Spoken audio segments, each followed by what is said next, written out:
happy Tuesday. Good morning, PASW staff, clients, and friends. Okay. Yesterday, Surviving Picasso. Really great scene, huh? I mean, just that haunting theme.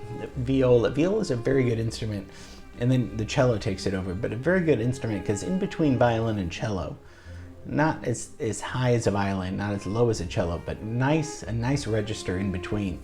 A lot of composers use the viola as a good solo instrument. In fact, I should use it more, but I like that. So get something into me that sounds like that. By today, Surviving Picasso. That's a Merchant and Ivory movie. Anthony Hopkins stars as Picasso. Okay, today we're gonna probably this year, because last year I was grouping together things. This year I think I'll mix it up like we used to do. Composer. Last week we did Britten and Bacharach, and I want to mix it up more, just because I feel like it. So today we're going to look at a composer that we've looked at, but we haven't looked at only once actually. I'm very surprised because this guy's one of the best. So today let's look at Franz Schubert.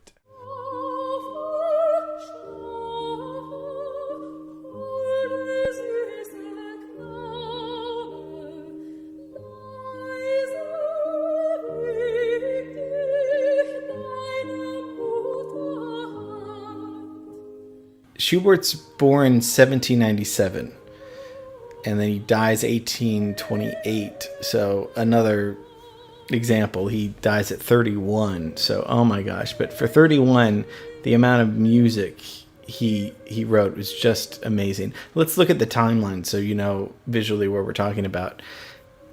Schubert's really important for bridging classical, Beethoven, Mozart. That's mostly classical, and bridging that to the Romantic era. Because, as we know, Romantic is 19th century, middle to late 19th century. Before that, it's Mozart and Beethoven. That's classical. Now, their music can be romantic, no doubt, but that's mostly historians say that that's the classical period. So there's classical elements, there's romantic elements in that classical music, but by the middle, with Wagner, Schubert, Tchaikovsky, it's for the most part very romantic classical music. So he's important for doing that, for bringing in classical and making it romantic. And his career was less than 20 years because he died young, but he produced over 600 songs. Overtures, masses, string quartets, quintets, octets, 20 piano sonatas, 50 choral works, a lot of sacred music, although he was agnostic, and wrote for the church. So we'll just be listening to some beautiful pieces of music today.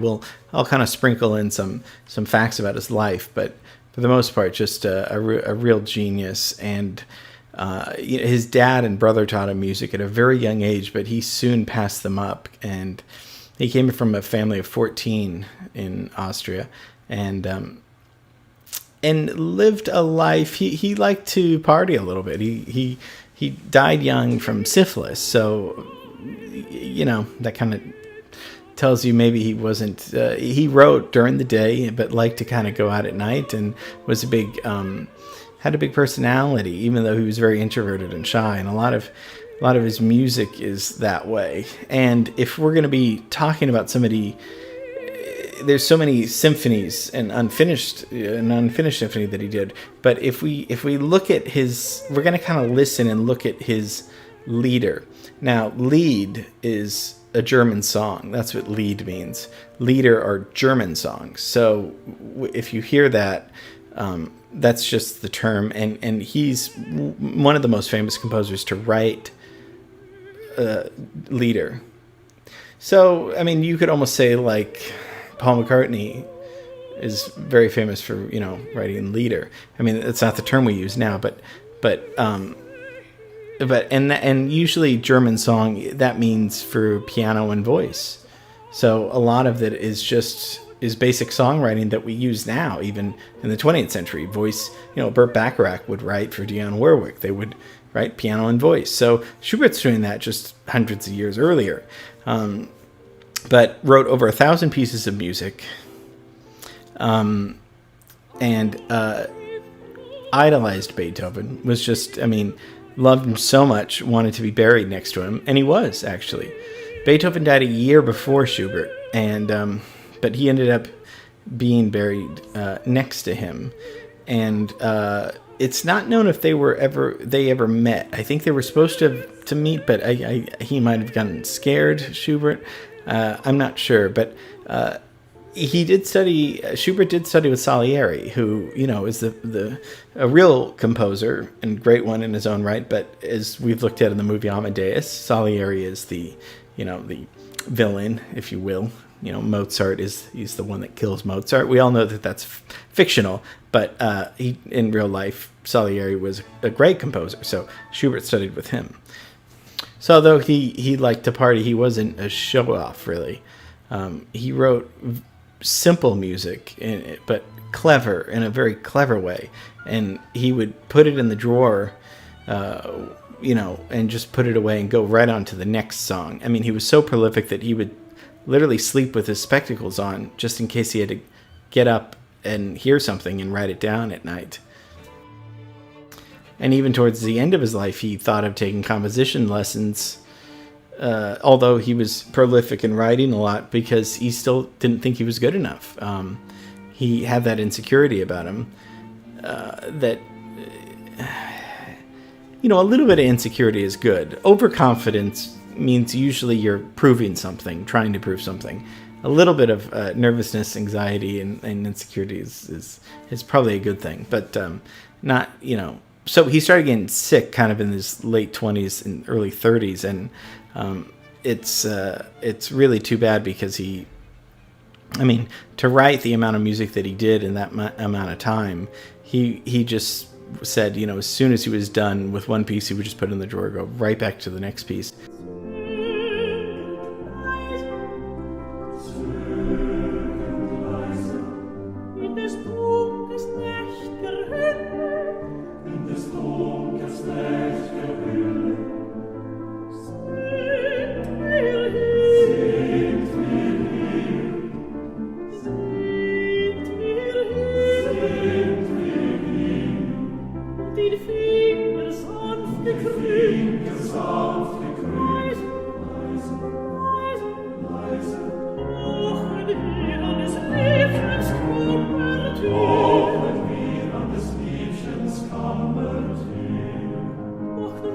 As you can hear, just the music is just so beautiful. And you know what? It's so nice being with you, enjoying listening to you and sharing this kind of music. And we don't have to get in depth of, sometimes of, the chords or the theory of it. I mean, there's things that we could do to do that, but just to enjoy this music with you is very special, at least for me. So, Franz Schubert, and yes, the Ave Maria is a song that probably all of you guys know, played all the time. One of the most gorgeous pieces, and I sang a little bit of his music when I was in college. I had to do men's choir, and I hated every second of it. It was Monday and Wednesdays from 4 to 6, 4 hours a week for 2 years. It was a requirement. Composers had to do it.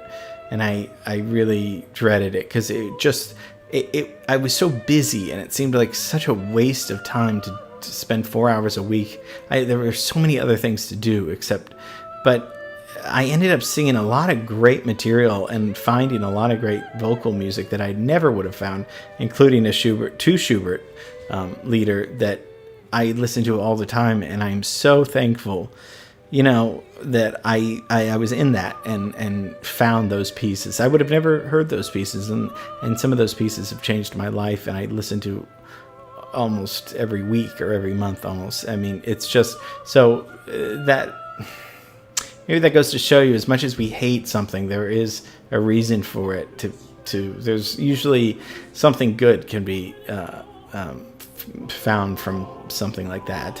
Yes, I didn't want to go to men's choir, but wow, I got to unearth a piece by Schubert that I would have never known existed, that has brought me so much joy in many personal, private moments in my life. In particular, one coming back from Paris on the plane with my brother. And that's a personal story that I won't go into, but I remember hearing that leader, or that lead, this one lead in particular, and just thinking it was so beautiful, and it really is. So I hope you enjoyed Schubert. Great composer. We could do 1,000 classes on it. It's an amazing Austrian composer. And, just like Paul McCartney, just like George Gershwin, just like Irving Berlin, those guys were songwriters. Schubert was a composer, but also a songwriter and leader, right? Songs, lead, song. And gosh, he wrote all that music by the age of 31 before dying of syphilis. And we think of bridging classical and the romantic together. Just that it was important because he wrote great songs, but his importance was bridging that gap. But hope you enjoyed that. Schubert's one of my favorites. Okay, so that's that. Have a great rest of the day, and see you tomorrow. Okay, bye.